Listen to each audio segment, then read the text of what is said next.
টেন্সের স্ট্রাকচার ম্যাজিকের মতন শিখে ফেলবো, মানে কত সহজে আমরা টেন্সের স্ট্রাকচার মুখস্থ করতে পারি সেটা নিয়ে আজকে আলোচনা করব।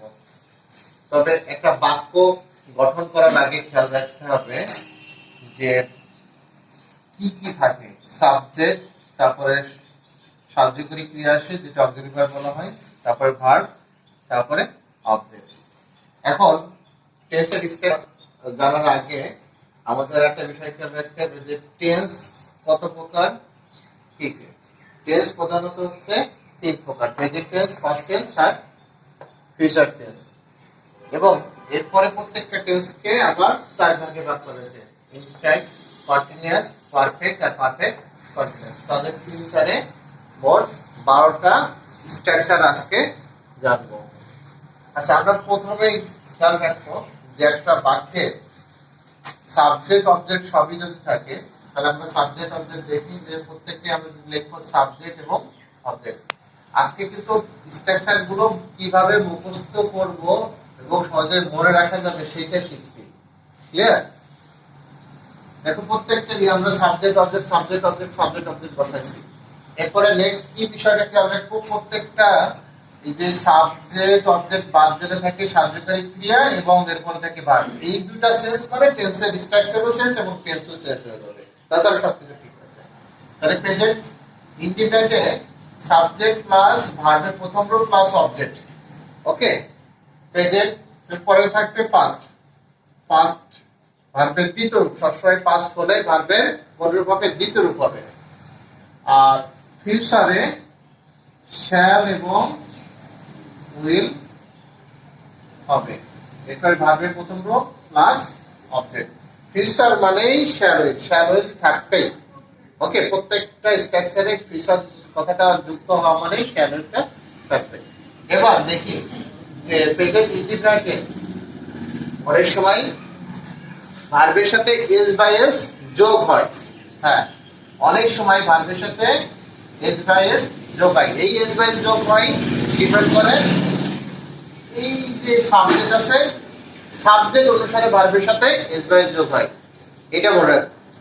এই টেন্সের স্ট্রাকচার জানার সাথে সাথে আমরা রাইট ফর্ম ভার্বটাও জানতে পারবো আজকে। ওকে, সাবজেক্ট ইউ আর সাবজেক্ট যদি প্লুরাল, প্লুরাল বলতে একের অধিক, ওই মানে আমরা দে মানে তারা, একের অধিক না। যদি এই সাবজেক্ট গুলো থাকে তাহলে ওই ভার্বের সাথে কোনো কিছু যোগ করবো না, তাহলে বাকি সব ক্ষেত্রে বাকি অন্যান্য সাবজেক্ট থাকে আমরা এস বাই এস যোগ করবো। যেমন হি, সি, রহিম, করিম, চেয়ার, টেবিল, বেঞ্চ, ইট। হ্যাঁ, কারণ এইগুলোর ভিতরে নাই। ওকে, নেক্সট আমরা যদি ডু এবং ডাজ থাকে সেক্ষেত্রে একই নিয়মে পালন করব, কারণ ডু এবং ডাজটা সাহায্যকারী ক্রিয়া। এখানে বলা আছে যে অক্সিলারি ভার্ব, এখানে সেই আছে ডু এবং ডাজের ব্যবহারটা থাকবে। যদি সাবজেক্ট আই, সাবজেক্ট ইউ আর সাবজেক্ট কোনটা হয়, ভার্বের প্রথম রূপ মানে ভার্বের সাথে এস বাই যোগ হবে না। যদি সব মিলে ভার্বের প্রথম রূপ হবে, ভার্বের সাথে এস বাই যোগ হবে না। এবং ডু ডাজের ভিতরে এখানে কি বসবে? ডু বসবে। মানে সাহায্যকারী ক্রিয়া যখন ব্যবহার হবে। সাহায্যকারী ক্রিয়া বলতে যখন আমরা নেগেটিভ বাক্য গঠন করব, ডু নট বা ডাজ নট, বা যখন সাবজেক্টের আগে যে ডু ডাজ আসলেই তো বাক্যটা প্রশ্নবোধক বাক্য হবে, এই কারণে ডু ডাজটা ব্যবহার করা হবে। এরপরে নেক্সট দেখো যে ভার্বের এখানে কিন্তু কোনো সাবজেক্ট নিয়ে সমস্যা নেই। ঠিক আছে, যে সাবজেক্টে আসুক সেই ভার্বের দ্বিতীয় রূপ বসাই দিলে পাস্ট ইনডিফিনিট হয়ে যাবে। কিন্তু এখানে সাহায্যকারী ক্রিয়া হিসেবে কি আসবে? ডিড।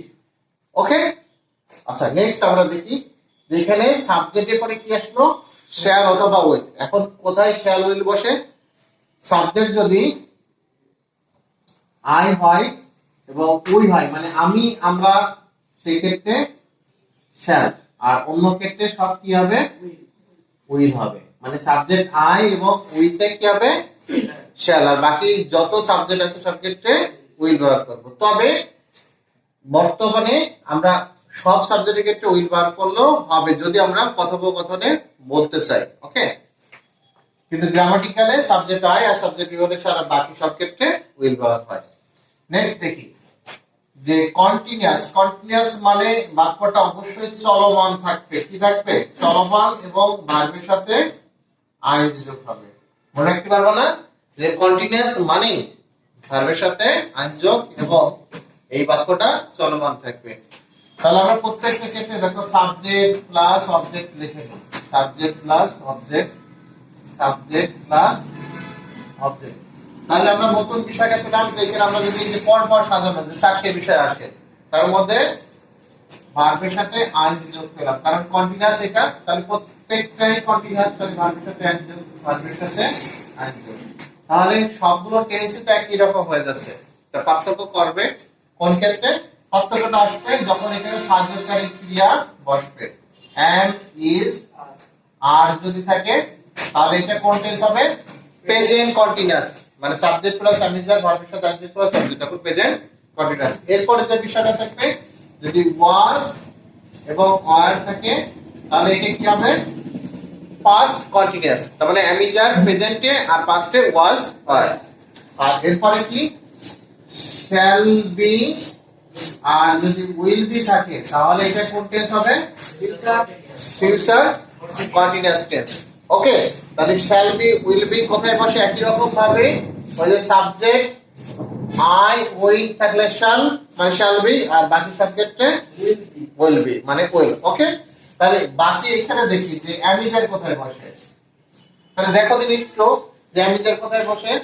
মনে রাখবো যে সাবজেক্ট I যদি হয় তাহলে am বসাবো, সাবজেক্ট you আর সাবজেক্ট যদি প্লুরাল হয় তাহলে আর, আর বাকি যা আছে অন্য ক্ষেত্রে মানে অন্য সাবজেক্ট হলে আমরা is বসাবো। ওকে, তাহলে was আর কোথায় বসে একটু দেখি। সাবজেক্ট যদি you আর সাবজেক্ট যদি প্লুরাল হয় মানে একের অধিক হয় তাহলে were, আর বাকি সব ক্ষেত্রে was বসবে। ওকে, বুঝতে পারছো? ওকে, নেক্সট। তাহলে আমরা was এর কোথায় বসলো বুঝতে পারলাম, shall be will be সেক্ষেত্রেও বুঝতে পারলাম। তাহলে একটু টেস্ট আর মুখস্থ স্ট্রাকচার মুখস্থ করার জন্য একটু দেখে নেই যে সাবজেক্ট প্লাস আইএনজি ভার্বের সাথে ING plus object, subject plus was এর ভার্বের সাথে ING plus object, subject plus shall be will be ভার্বের সাথে আইএনজি প্লাস অবজেক্ট। আইএনজি মানেই আমরা ভার্বের সাথে আইএনজি মানে কি ওটা কন্টিনিউয়াস টেন্স, যখন am is এর ক্লাসে প্রেজেন্ট, was এর পার্সি তখন পাস্ট, আর shall be will be পার্সি তখন future perfect tense. Okay, next আসি। নেক্সট হচ্ছে পারফেক্ট। পারফেক্ট হলেই ভার্বের তৃতীয় রূপ হবে। মনে রাখবো যে এটা ভার্বের তৃতীয় রূপ। তাহলে আমরা একই রকম ভাবে যদি দেখি subject plus object, subject plus object, subject plus object. এখন পারফেক্ট এসেছে, এখন কি হবে? ভার্বের সব তৃতীয় রূপ করে দেব, সবগুলোই তৃতীয় রূপ করে দেব। ওকে, সবগুলো আমরা তৃতীয় রূপ করে দিলাম। এখন যেমন কন্টিনিউয়াস ভার্বের সাথে যোগ করছি, এখন পারফেক্ট হলেই ভার্বের তৃতীয় রূপ করে দেব। তবে আবার একই রকম ভাবে দেখো অক্সিলারি ভার্ব মানে সাহায্যকারী ক্রিয়াটা পার্থক্য করে দেবে এটা কোনটা কোন পারফেক্ট টেন্স। যখন আমরা হ্যাভ এবং হ্যাজ পাবো তখন এটা কোন টেন্স হবে? Present perfect tense. আর যখন হ্যাড পাবো তখন এটা কি হয়ে যাবে? Past perfect tense. আর যখন এটা শ্যাল হ্যাভ এবং উইল হ্যাভ পাবো তখন এটা কি হয়ে যাবে? Future perfect tense. ওকে, এখন হ্যাভ হ্যাজ কোথায় বসে এইটা একটু দেখে নিই। সাবজেক্ট একই রকম ভাবে subject I, subject you, subject যদি প্লুরাল হয় তাহলে কি হবে? হ্যাভ। আর বাকি বা অন্য ক্ষেত্রে অন্য সাবজেক্ট যদি হয় তাহলে সব ক্ষেত্রে কি লিখবো? হ্যাজ। মানে I have, you have, plural বলতে we have, they have, birds have, কিন্তু যখন he she Rohit Karim chair table bells it তখন সব ক্ষেত্রে কি হবে? হ্যাজ। ক্লিয়ার? তাহলে আমরা হ্যাভ হ্যাজ কোথায় বসে ক্লিয়ার হচ্ছে? হ্যাজটা তো সব সাবজেক্টের ক্ষেত্রে বসছে, আর শ্যাল হ্যাভ উইল হ্যাভ একই রকম ভাবে সাবজেক্ট আই ওই হলে শ্যাল হ্যাভ হবে, আর বাকি সব সাবজেক্টের ক্ষেত্রে উইল হ্যাভ হবে। ওকে, তাহলে সাবজেক্ট প্লাস হ্যাভ হ্যাজ ভার্বের তৃতীয় রূপ plus object, subject plus had plus ভার্বের তৃতীয় রূপ plus object, subject plus shall have will have ভার্বের তৃতীয় রূপ প্লাস অবজেক্ট, সবগুলো ভার্বের তৃতীয় রূপ করেই পারফেক্ট। কিন্তু হ্যাভ হ্যাজ আসলে প্রেজেন্ট পারফেক্ট, হ্যাড আসলে পাস্ট পারফেক্ট, আর শ্যাল হ্যাভ উইল হ্যাভ আসলে ফিউচার পারফেক্ট। এরপরে হচ্ছে perfect continuous tense. Perfect continuous টেন্সটা দেখো একই রকম ভাবে আমরা subject plus object, subject plus object, subject plus object ব্যবহার করব। তবে এখানে কিন্তু আসছে পারফেক্ট আর এখানে কন্টিনিউয়াস। আমরা দেখছিলাম যে কন্টিনিউয়াস হলে ভার্বের সাথে আইএনজি করে দিয়েছি, পারফেক্ট হলে ভার্বের পৃথক করে দিছি, কিন্তু এখানে পারফেক্ট কন্টিনিউয়াস একসাথেই আছে, তখন কি করব আমরা শেষেরটাকে দেখি, শেষে কি আছে কন্টিনিউয়াস। আমরা তাহলে সেই ভার্বের আগে আমরা ভার্বের আইনজি যোগ করতে পারি কন্টিনিউয়াস হলে, তাহলে এখানে দেখো আমরা সবগুলো আইনজি করে দিই, দেখি কি হয়। তাহলে আইনজি যোগ করে দিলাম, ঠিক আছে। তাহলে আইনজি যোগ করার পরে থাকছে কি তো পারফেক্ট, তাহলে আমরা ভার্বের তৃতীয় রূপ করে দেব না, এখানে একটু বোঝার আছে। যেখানে ভার্বের প্রথম রূপ, দ্বিতীয় রূপ এবং তৃতীয় রূপ, আমরা এখানে বি ভার্ব যদি am is are নিয়ে আসি, am is are, এটা পাস্ট হলে কি হয় was এবং were হয়। আর এইটা তৃতীয় রূপ হিসেবে কি আছে been আসে, তাহলে আমরা এখানে এইভাবে লিখতে পারি যে been been, তাহলে এখানে তো একই রকম ভাবে পারফেক্ট হলে কি আসবে been। জাস্ট একটা টেকনিক মনে রাখতে পারবে এবং কখনোই ভুল হবে না, সেই টেকনিকটা আমরা অ্যাপ্লাই করছি। তাহলে এখানে সাহায্যকারী ক্রিয়া হিসেবে মানে অক্সিলারি ভার্ব হিসেবে কি আসবে, এই যে এগুলো আসবে। হ্যাঁ, এগুলো বলতে এখানে এখানে কি আসবে হ্যাভ বিন হ্যাজ বিন, আমি এইভাবে লিখছি কিন্তু আমাদের বলতে হবে হ্যাভ বিন হ্যাজ বিন ভার্বের সাথে আসবে প্লাস অবজেক্ট, এখানে হ্যাড বিন, আর এখানে কি আসবে shall have been will have been. Okay okay, আর একটা বিষয় খেয়াল রাখবো, কন্টিনিউয়াস টেন্স আর পারফেক্ট কন্টিনিউয়াস, কন্টিনিউয়াস টেন্সের ভিতরে পার্থক্যটা কি? পার্থক্যটা হচ্ছে সময়, সময় উল্লেখ থাকবে আর এতে সময় উল্লেখ থাকবে না, বুঝতে পারছো? পারফেক্ট কন্টিনিউয়াসে কি থাকবে, সময় উল্লেখ থাকবে। এক্সাম্পল একটা দিই, যে আমি 5 মিনিট ধরে ভাত খাচ্ছি, আর আমি ভাত খাচ্ছি, উল্লেখ কি আছে 5 মিনিট ধরে এই সময়টা। আর সকাল হতে বৃষ্টি হচ্ছে, আর বৃষ্টি হচ্ছে, কি আছে উল্লেখটা সকাল হতে। এই সকাল হতে বা 5 মিনিট ধরে এই বিষয়টার জন্য আমরা ফর এবং সিন্স ব্যবহার করব। কি ব্যবহার করব? ফর এবং সিন্স। সময় উল্লেখ থাকলে কি ব্যবহার করতে হয়? ফর এবং সিন্স। তাহলে এখানে আমরা প্রত্যেকটার ক্ষেত্রে আমরা ফর সিন্স ব্যবহার করব। ওকে, কিসের জন্য? বাক্যের সময় উল্লেখ আছে এই কারণে। ক্লিয়ার? যে টেন্সটা আমরা ফর সিন্স নিয়ে আসবো। তাহলে এবার আমরা সাজিয়ে যদি বলে থাকি তাহলে কি হবে, যে প্রেজেন্ট পারফেক্ট কন্টিনিউয়াস টেন্স আছে subject plus have been has been ভার্বের সাথে adjective plus object for since, আর পাস্ট পারফেক্ট কন্টিনিউয়াস আছে সাবজেক্ট প্লাস হ্যাড বিন ভার্বের সাথে adjective plus object for since, আর ফিউচার পারফেক্ট কন্টিনিউয়াস আছে subject plus shall have been will have been ভার্বের সাথে adjective plus object for since. Okay, এখন প্রশ্ন তোমাদের হতে পারে, কারণ হ্যাভ হ্যাজ শিখছো, শ্যাল উইল কোথায় বসে সেটা জানছো, প্রত্যেকটা অ্যামিজের ওয়ার্ডে সবগুলো জানছো। দেখুন এখানে কিন্তু ফর এবং সিন্স আছে, দুইটা আছে, এবং কোথায় ফর ব্যবহার হয়, কোথায় কোথায় আমরা সিন্স ব্যবহার করব সেটা একটু দেখবো। ওকে, ফর সিন্সটা কোথায় ব্যবহার করা হয় আমরা দেখি। ফর এমনি যদি বাংলা আসো, ফর ধরে পাবা, ধরে বা যাবত যখন আসবে তখন হচ্ছে ফর, আর যখন হতে বা থেকে অর্থে আসবে বাংলায় তখন এটা সিন্স লেখবা। ঠিক আছে, তাহলে সকাল হতে কি লেখবা, তখন হতে আছে, তাহলে সিন্স মর্নিং। আর 1 ঘন্টা যাবত বা 1 ঘন্টা ধরে তখন কি লিখবা, ফর 1 আওয়ার। ওকে, এবার বাংলা বাদ দিয়ে আমরা যদি গ্রামাটিক্যালের বিষয় আসে তখন আমরা লিখবো যে অনির্দিষ্ট সময় যখন থাকছে তখন হচ্ছে অনির্দিষ্ট সময়, তখন কি হবে ফর, আর নির্দিষ্ট সময় হলে সিন্স। এখন বলো দিন নির্দিষ্ট অনির্দিষ্ট বিষয়টা কি? নির্দিষ্ট বলতে আমি সকাল হতে হয়েছে, নির্দিষ্ট টাইম, সকালের টাইমটা বলছি, আর আমি বলছি যে 1 ঘন্টা যাবত পড়ছি, এই 1 ঘন্টা যাবত পড়ছি কোন সময়, সকালে না বিকালে না দুপুরে, এটা কি আমাকে উল্লেখ করতে পারছি? তাহলে এটা অনির্দিষ্ট সময় হলে ফর, আর নির্দিষ্ট সময় হলে সিন্স।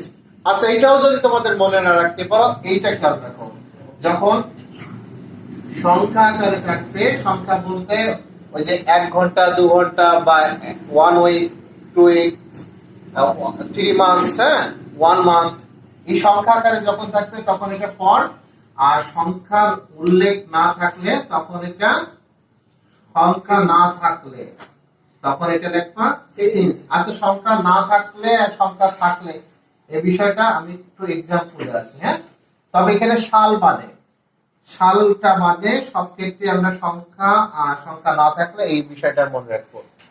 দেখো ফর 1 আওয়ার, আচ্ছা 1 আছে না, এটা কি সংখ্যা? জি। তাহলে এটা কি হবে?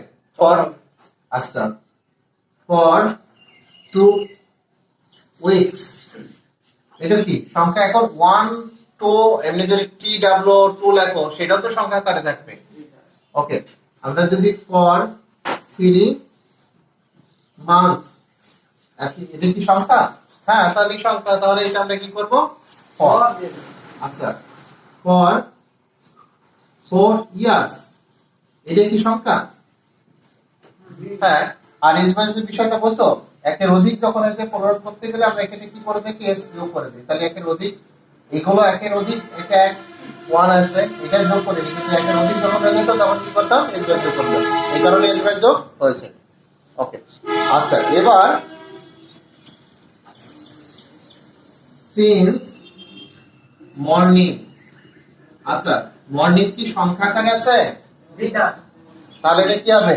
সিন্স, আচ্ছা সিন্স সানডে,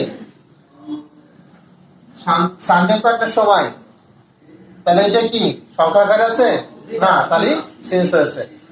এখন আমরা বলছিলাম সাল বাজে, সালের ক্ষেত্রে সিন্স হয় 1971, এটা কিন্তু সংখ্যা, কিন্তু এটা কি সাল। একমাত্র সালের ক্ষেত্রে আমরা সিন্সটা ব্যবহার করব।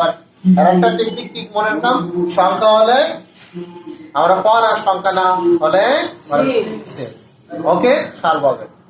ওকে, তাহলে আমরা কত সহজেই কন্টিনিউয়াস, পারফেক্ট এবং ইনডিফাইনাইট প্রত্যেকটাই সুন্দর করে মুখস্থ করতে পারলাম। আমরা একটু একটু দেখে নিই যে স্ট্রাকচার গুলো আর কত সহজে তোমরা মুখস্থ করে ফেলবে। আমরা স্ট্রাকচার গুলো আবার একটু রিপিট করে দেখি যে কিভাবে আমরা মুখস্থ করব। আমরা প্রত্যেকটা দেখছি যে সাবজেক্ট, অবজেক্টিভ ভার্ব, তারপরে ভার্ব, তারপরে অবজেক্ট এসেছে। তাহলে আমরা সাবজেক্ট অবজেক্টে সব জায়গায় পাইছি, সাহায্যকারী ক্রিয়া এবং ভার্বটা রূপ চেঞ্জ মানে টেন্স চেঞ্জ হয়ে গেছে। তাহলে প্রেজেন্ট ইনডিফিনাইট হলে সাবজেক্ট ভার্বের প্রথম রূপ প্লাস অবজেক্ট, পাস্ট হলে ভার্বের দ্বিতীয় রূপ প্লাস অবজেক্ট, আর ফিউচার হলে শ্যাল হলে আসবে সাবজেক্ট হলে শ্যাল হলে ভার্বের প্রথম রূপ প্লাস অবজেক্ট। আর কন্টিনিউয়াস কন্ডিশন হলে ভার্বের সাথে অ্যাডজেক্ট, সাবজেক্ট প্লাস অ্যাডজেক্ট, ভার্বের সাথে adjective plus object, subject plus was on, ভার্বের সাথে adjective plus object, subject plus shall be, বলবে ভার্বের সাথে অ্যাডজেক্ট প্লাস অবজেক্ট। এইভাবে মুখস্থ করবে। মনে করো, মনে রাখবা যে আমি যা যেখানে আসবে প্রেজেন্ট কন্টিনিউয়াস থাকবে, ওয়াজ অন যেখানে আসবে পাস্ট কন্টিনিউয়াস থাকবে, এবং শ্যাল বি যখন থাকবে এটা ফিউচার কন্টিনিউয়াস থাকবে। পারফেক্ট হলে ভার্বের দ্বিতীয় রূপ, তাহলে এখানে have has, subject plus have has, ভার্বের দ্বিতীয় রূপ প্লাস অবজেক্ট, মানে প্রেজেন্ট, আর সাবজেক্ট প্লাস হ্যাড প্লাস ভার্বের দ্বিতীয় রূপ প্লাস অবজেক্ট, এটা পাস্ট পারফেক্ট, আর subject plus shall have will have ভার্বের দ্বিতীয় রূপ প্লাস অবজেক্টটা ফিউচার পারফেক্ট। নেক্সট যেটা লাস্ট যেগুলো আছে, যে প্রেজেন্ট পারফেক্ট কন্টিনিউয়াস টেন্স ফরসিস কেন আসবে? কারণ এর সময় উল্লেখ করার জন্য। এই কারণে আমরা লিখবো বা বলবো যে সাবজেক্ট প্লাস হ্যাভ বিন ভার্বের সাথে object plus object for since present perfect continuous tense, আর past perfect continuous tense subject plus have been ভার্বের সাথে অবজেক্ট প্লাস অবজেক্ট ফরসিস, আর ফিউচার পারফেক্ট কন্টিনিউয়াস হচ্ছে subject plus shall have been will have been ভার্বের সাথে object plus object for since. Okay, তাহলে আমরা খুব সহজেই আজকে টেন্সের প্রত্যেকটা স্ট্রাকচার মুখস্থ করতে পারলাম এবং আশা করি তোমরা সবাই বুঝতে পেরেছো। Thanks for my watching video.